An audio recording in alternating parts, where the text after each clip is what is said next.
I hear the furniture in the dining room is biting great this season. Catch anything yet? No, but I'm sure going to catch something next Saturday. You waiting to see the expression of Mr. Honeywell's face when I win the trophy for catching the biggest fish 3 years in a row. You know, Dad, he is your boss.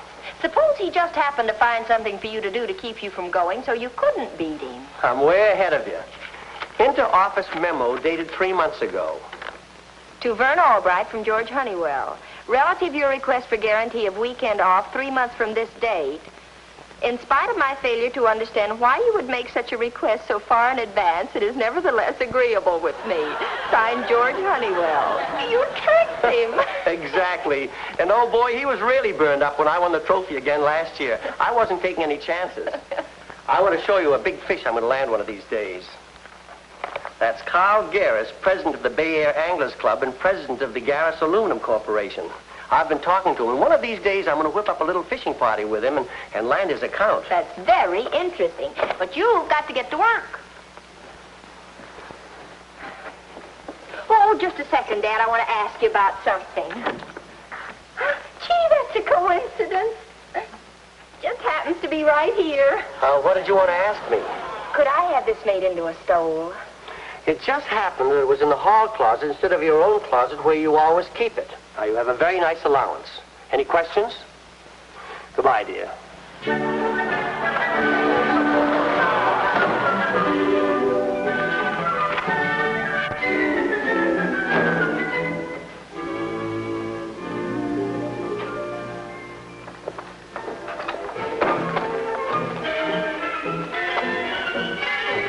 Morning, Albright. Oh, good morning, Mr. Honeywell.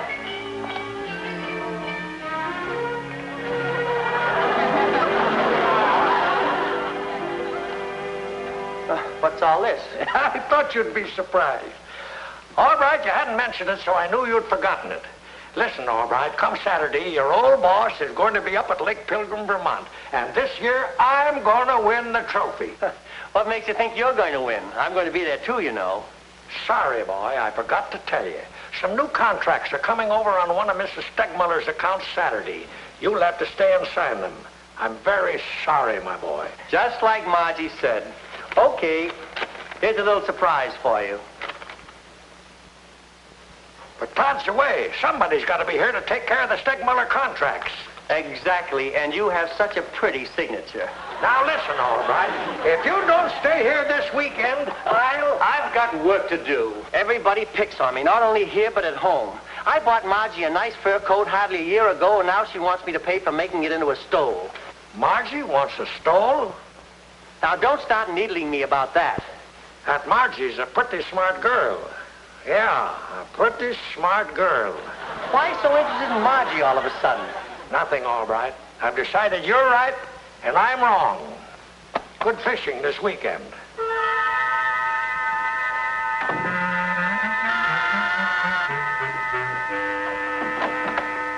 Mr. Honeywell. Hello, Margie, my dear.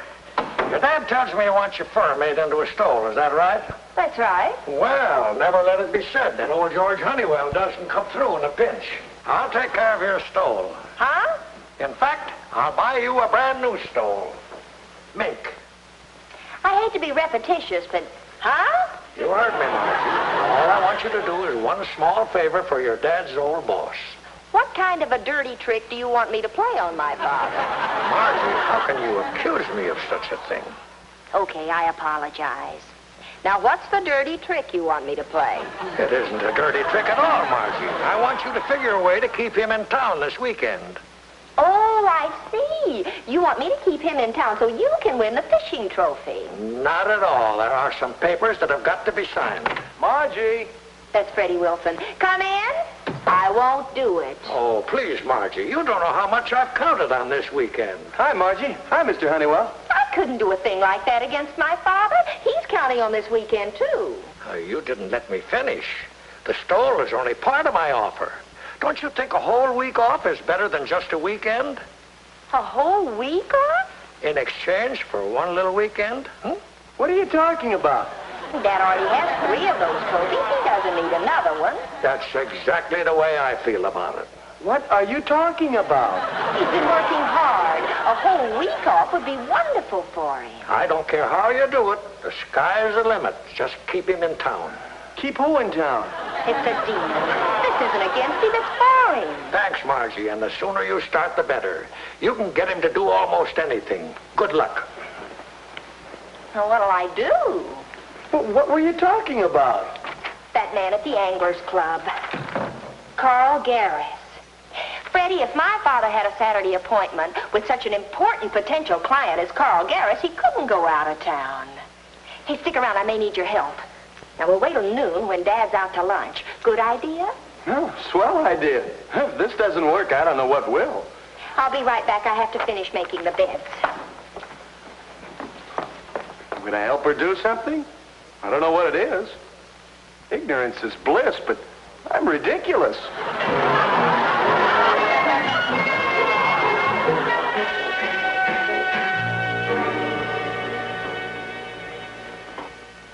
Anything else, Mr. Garris? I'll go to lunch first. We'll finish this afternoon. Yes, sir. Hello, Mr. Garris's office. This is Mr. Albright's secretary, Vern Albright of Honeywell and Todd. I'm calling to confirm Mr. Albright's appointment with Mr. Garris for Saturday afternoon at 3. Thank you. I'll confirm it with Mr. Garris. Bye. That was Mr. Albright's secretary, to confirm your appointment with him for Saturday afternoon at 3. Saturday afternoon? Did you make the appointment? No, sir. Apparently you made it yourself, but it isn't on your calendar. Well, I can't remember making a date with Albright. Maybe you forgot to write it down.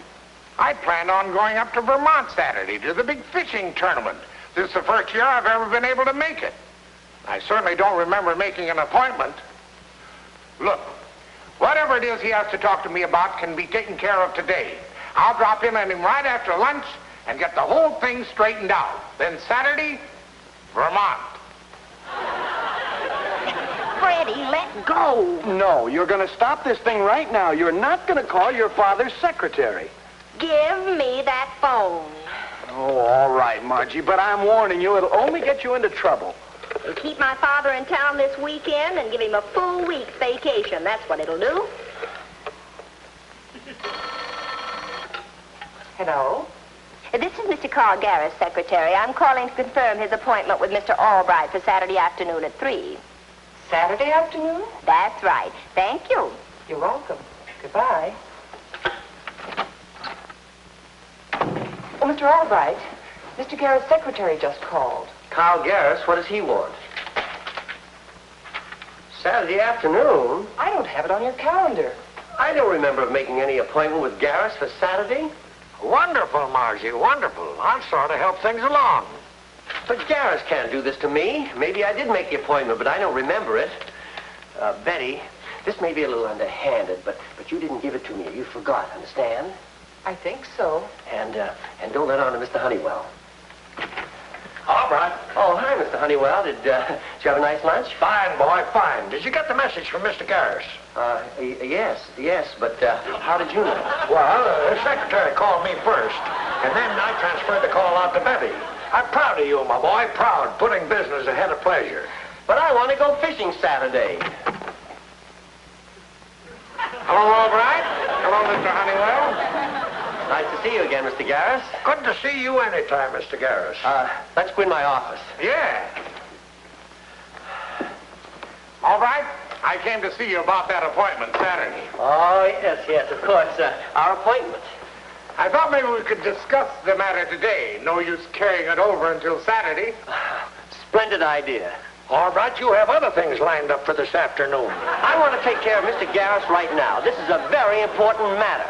By the way, Albright, what was it you wanted to talk to me about?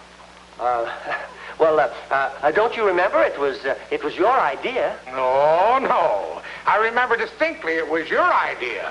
You made the appointment with me. I did? Oh, yes, of course.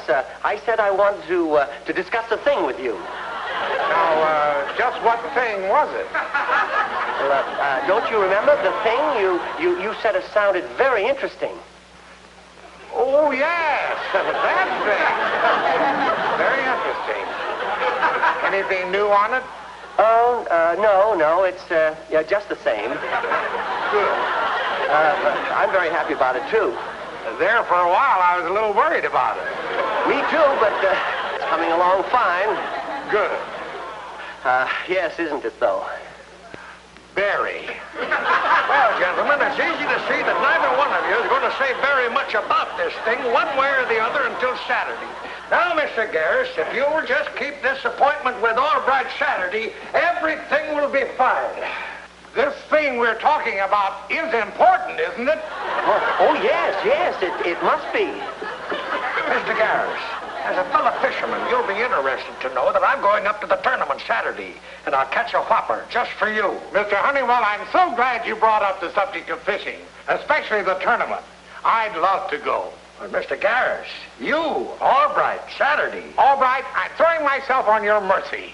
I made the appointment with you. I distinctly remember I called you. You did? Yes, but frankly, I'd rather go to the tournament Saturday. Would you forgive me and postpone our meeting until, say, Monday? Would I? You've never dealt with such an understanding person. I'll see you Monday and good fishing. Yeah, but gentlemen, let's reconsider. Thank you, Albright. Thank you. Yeah, Mr. Garris, you, Saturday, the thing. Don't forget the thing. Goodbye, gentlemen. Gosh, Mr. Honeywell, how can I ever thank you? If you hadn't reminded him of the fishing tournament, I'd have been dead. Me and my big fat blabbermouth.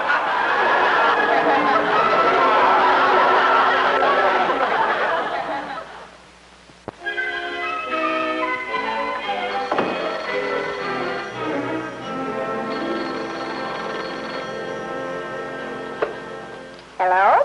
I've been calling for an hour. Oh, Freddie and I have been downtown looking at stoves. It didn't work. Your father is still going fishing. That Garris is such a nut on fishing, he's going up there, too. Time's running out, Margie. You better think of something fast. All right, Mr. Honeywell, I'll try. Bye. Well, I take it something did go wrong, just as I predicted. Trouble. There's no trouble. It just didn't work. Oh, why can't Dad and Mr. Garris go fishing someplace right close to home Saturday? Then Dad could be here to sign those papers for Mr. Honeywell. Freddie, I just said it. As usual, I'm lost. What did you just say? I'll make Mr. Garris think Dad knows a fisherman's paradise no more than an hour from New York. What'll that do? Well, with what I have in mind, if Dad even tries to go to Vermont, Mr. Garris will think he's just a cover-up for the real thing. Oh, Margie, this one really sounds drastic. Freddie. I'll see you in Alcatraz. Freddie. I'm not in it. But I'm going to need your help. Oh, please say you'll help me. Absolutely and positively no. Freddie, you haven't kissed me for a long time. Well, I hope we get adjoining cells.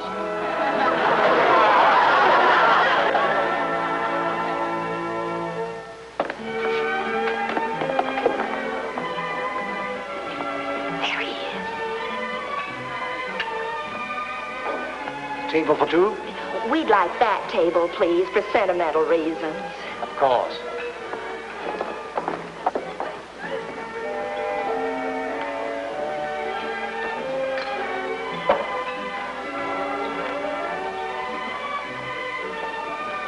Okay, Freddie, and give it a little class. I say, Cynthia, I do wish I could break down this fellow Albright. Very exasperating. Albright, Jeffrey. Oh, you mean Vernon Albright, the gentleman who works for those investment people. Yes, that's the chap. I've learned from sources of my own that Albright has a secret fishing paradise. Fishing paradise? Is that important? Well, it is to a fishing bug like me. Wherever this place is, Albright catches at least a dozen fish every time he goes there. And I've never heard of one being less than 3 feet long. And another point that makes the whole thing so exasperating is that this place, this paradise, is not more than an hour from New York. 3 feet long. 1 hour from New York. Waiter! Waiter!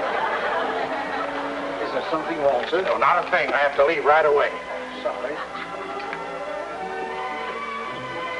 Boy, did he take the bait. Your order, please. Oh, no, thanks. We've already had dinner. Thank you very much.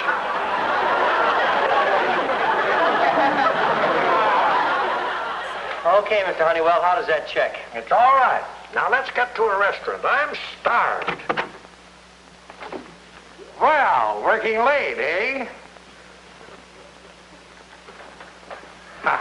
I'd hoped I'd find you here when no one answered your phone at home. Albright, I like you. Well, thanks, Mr. Garris. I like you, too. Yes, sir. We're real pals, right? Oh, yes, of course. And real pals never hold out on each other, do they? Well, no, naturally. Good. Now that we understand each other, come on, pal. Tell me, where is it? It? Well, let me put it this way. Only 1 hour from New York. Does that ring a bell? You couldn't mean Philadelphia. No. Let me give you another hint. 3 feet long? Couldn't be Philadelphia. Philadelphia is at least 4 feet long. Playing it cagey, eh? Well, I overheard Jeffrey talking about it. Jeffrey? Who's Jeffrey? Now, look, Albright, we've stalled long enough. As a pal, I demand to know where your secret fishing place is. My secret fishing place? Yes, where you catch fish 3 feet long, at least a dozen at a time, and only 1 hour from New York. Now, tell me, where is it? I don't know what you're talking about. Albright, have you been holding out on me? Mr. Honeywell, I swear I don't know what he's talking about. Very well, Mr. Vernon Albright. You can forget about Carl Garris and the account you might have landed. So, you got a place like that and you wouldn't let me in on it. You can eat dinner by yourself. Mr. Garris, I give you my word, I don't know what you're talking about. Albright, I heard that young man and girl as clearly as I hear you now. Young girl? Still playing innocent, eh? But please, Mr. Garris. You can keep your secret, but forget about me.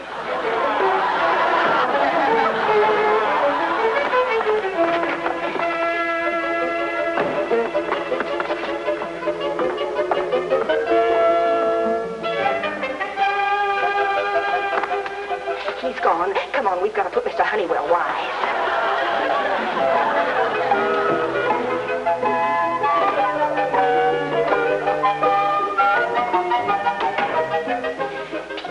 We don't know if Dad's left yet.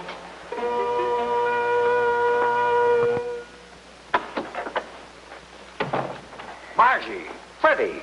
Wait till you hear what we've got to tell you. So that's why Garris was here. Margie, I've got to hand it to you. Don't forget our deal, Mr. Honeywell. I get a mink stole and Dad gets a week off, just as long as he stays in town for the weekend. I won't forget. We better keep our voices down. I'll see if your father's left.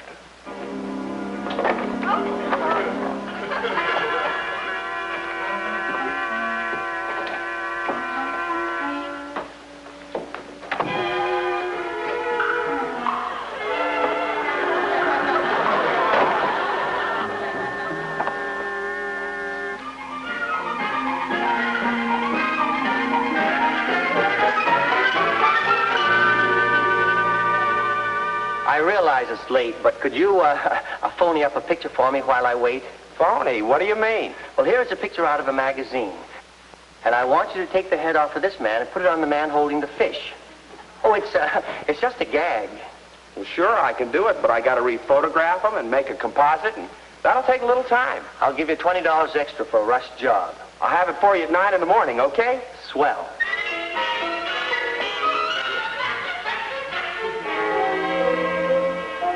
What's the idea? What'd you call me in here for? What are we waiting for? Yes? Mr. Garris is here. Good. Send him right in. All right, Albright. What is this important news you have for me? Mr. Garris, I've learned the truth. What are you talking about? The truth about you.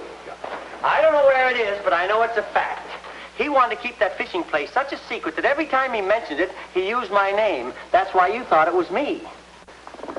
I think this will vindicate me.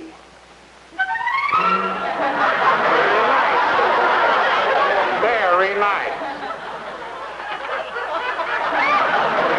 I remember this. Mr. Honeywell, I'll give you 2 seconds to tell me where you caught those, or this will be the last you'll ever see of me. And I guarantee you'll never handle my account. Why, that is, Albright, what are you trying to do? Mr. Honeywell, come on. Tell Mr. Garris where your secret fishing place is. Mr. Albright, Mr. Honeywell, the day the two of you, or one of you, whichever it is, decides to tell me where I can catch fish like that, and only 1 hour from the city, let me hear from you. Mr. Garris, wait. Goodbye. I didn't mean to get him so sore. I was just going to tell him... I wish somebody'd tell me where I caught those. Oh, Mr. Honeywell, I've got to explain something to you. You see, last night when Margie and... Oh, sorry, Mr. Garris. I didn't mean any harm. I was just trying to help my dad. But now Mr. Honeywell's so furious, he says Dad's through as soon as their contract expires next month. Just a great big gag. You know what I've been doing for the past 48 hours? I have measured every spot on this map within an hour from New York. I've even measured mosquito swamps and back alley mud puddles. I'm sorry, Mr. Garris, but it was my fault, not my dad's. Oh, please make everything all right with Mr. Honeywell. You're pretty good at thinking things up. Now, if you could come up with a way so that I could get the last and even bigger laugh. You mean you'd make everything all right if you could top my father and Mr. Honeywell? Actually, this has been pretty funny. But I don't like being the goat. But how could you top them? This is all about fish, and the only thing I know about fish is what I see in the fish market. Fish market! You have an idea? Boy, are you going to have the last laugh.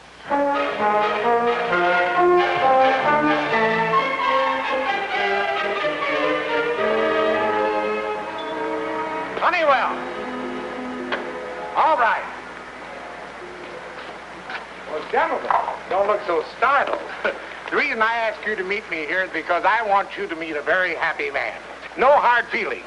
And your deal with me is as good as in the bag. Did you hear that, Mr. Honeywell? I sure did. You see, your secret fishing place is no longer a secret to Carl Garris. You found it?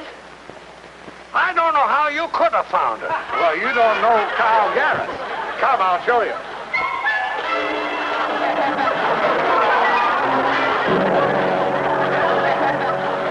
Don't you worry, gentlemen. I'll never tell another soul about Caribbean Kolb. That'll be our little secret.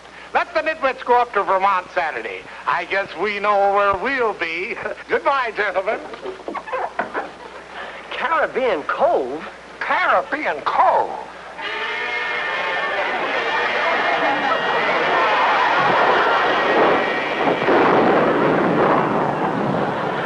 Paradise.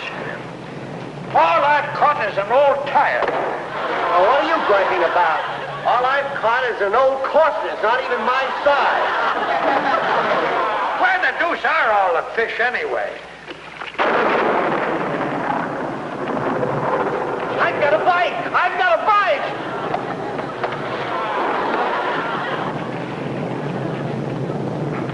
It feels like a big one.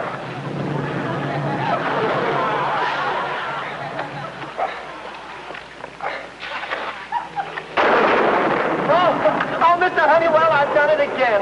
I was cinched to win first prize with this baby. Wait a minute. There's a note on his tail. Compliments of Crunchmeyer's Fish Market. From one poor fish to another. Hi, Dad. What's new?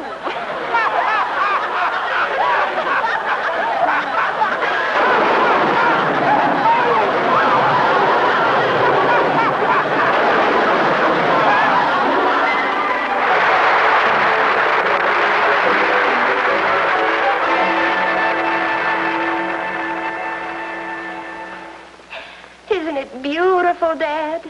And remember, you get a whole week off. Think you're pretty smart, don't you? Well, Dad, you've got to admit it was pretty funny. If you could have seen Mr. Honeywell's face looking down over that pier. Yeah, I'll bet that old goat looked pretty stupid. Me too. Well, that's my little Margie.